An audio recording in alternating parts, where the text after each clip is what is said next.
So I'm talked a little bit about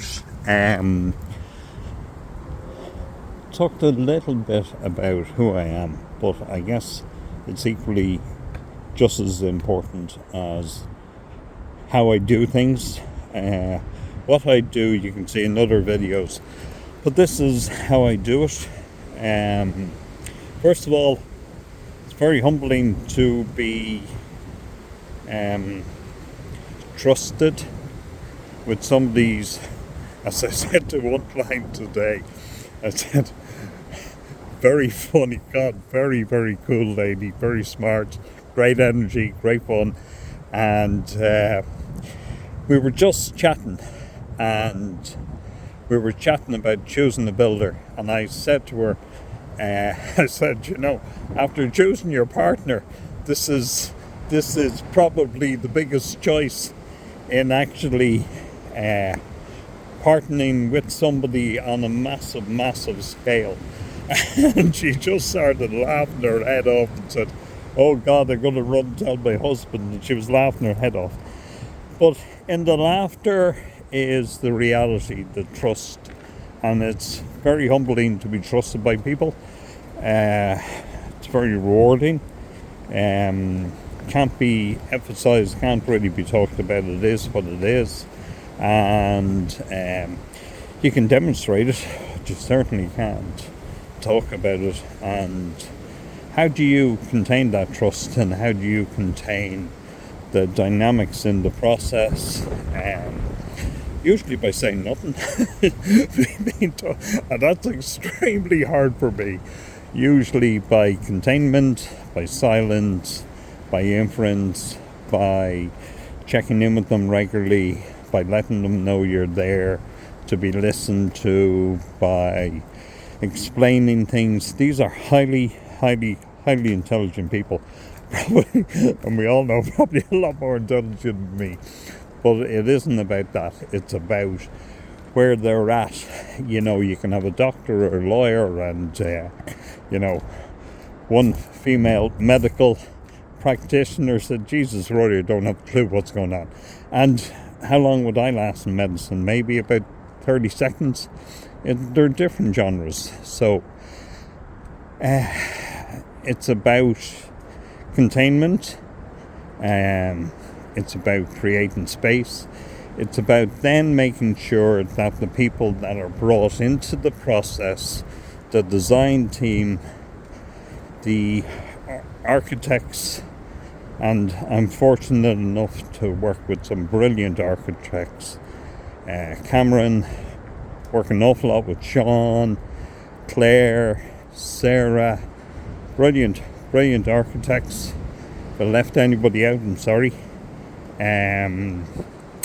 Years ago, my father was a builder, and he worked with a toxic architect whose whole mission was to screw builders. And certainly will not be aligning myself with anybody like that. And architects are not that way. Even architects who work for the client and I work for the builder, they're absolutely brilliant, funny, feisty. So that's a huge core. The engineers, brilliant engineers. Michael, Hugh, and working along with Kieran, which is full circle, because I used to be a builder many years ago, and Kieran was actually the engineer that I had on board to certify works out in Connolly. So it's about the trust turns into a matrix of design team. Sometimes I'm brought into that by the architect, sometimes I'm the initiator of that, and it's about bringing people along. The next step is to have a basket of really decent, good people who are builders. Daniel,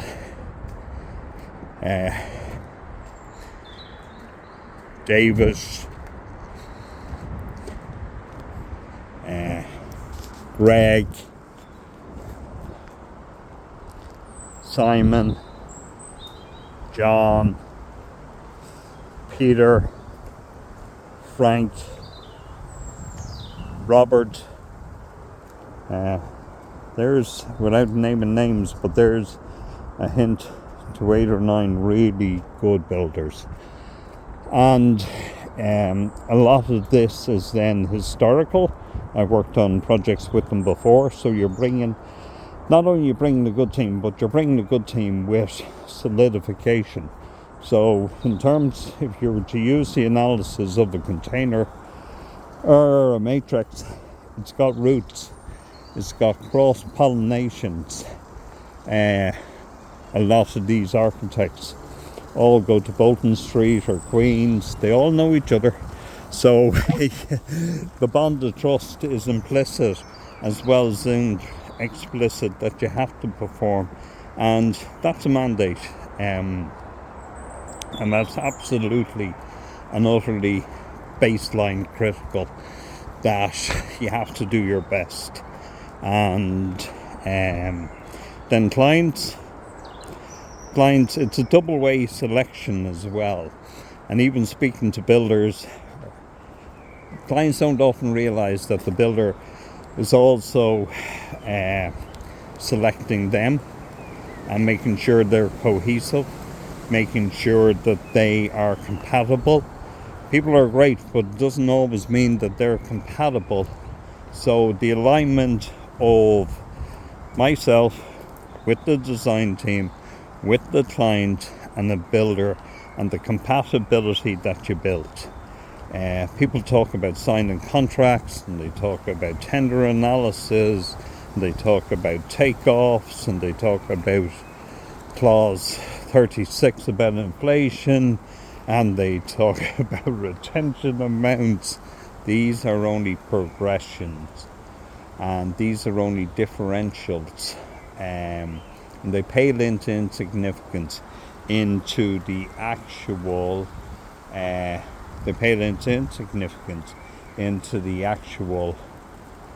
relationships. If the relationships are good, you're all the way home. And it has to be an instigator.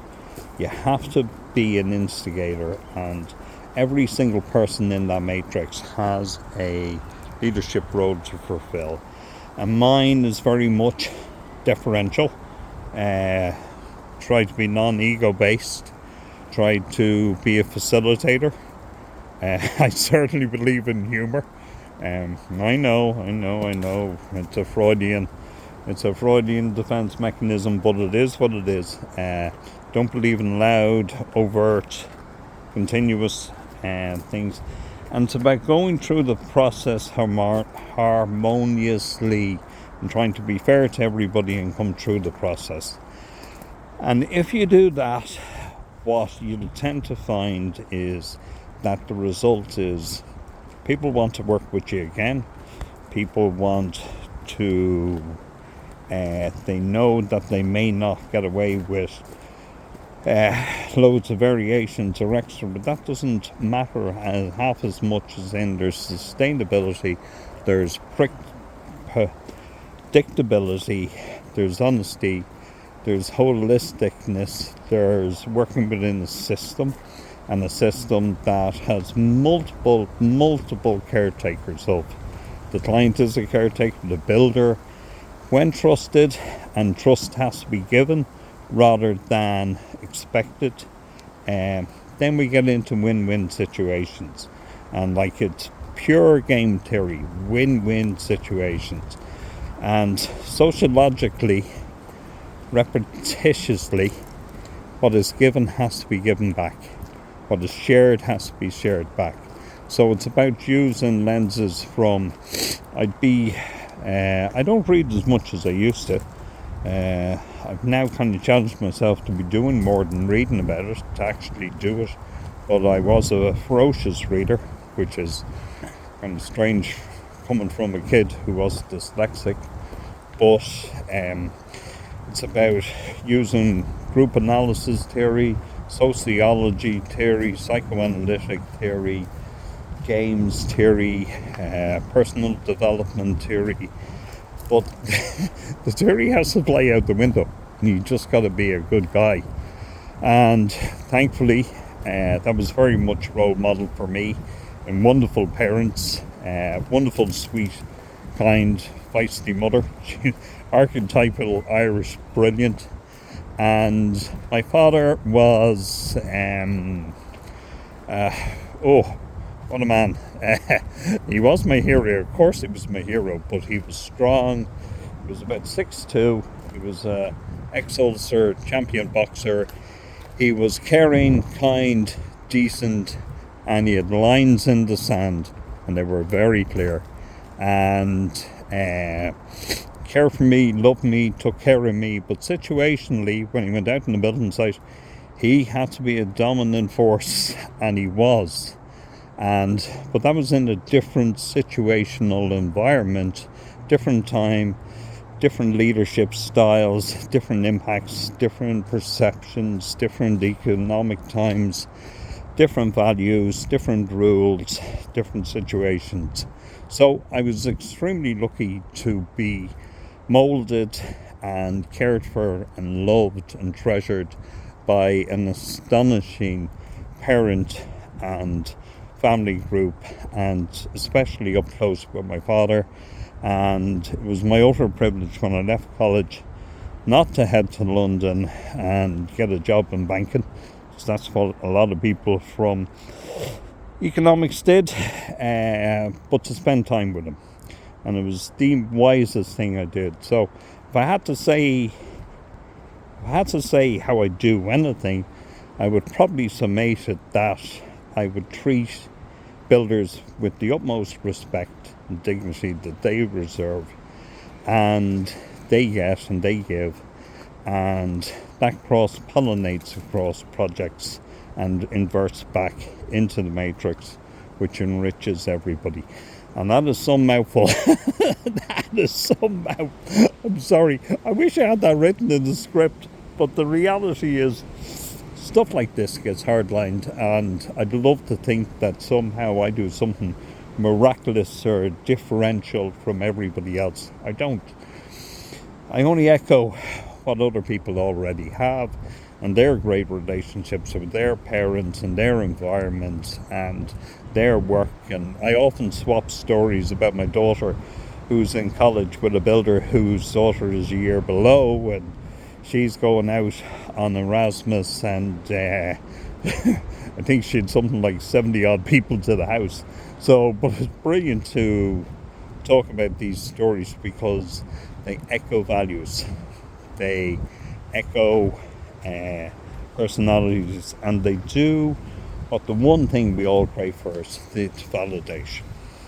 Validation, to be seen. And if I do anything, it is, God forgive me, I've never turned down a cup of tea in my life. It's not about drinking the tea, it's about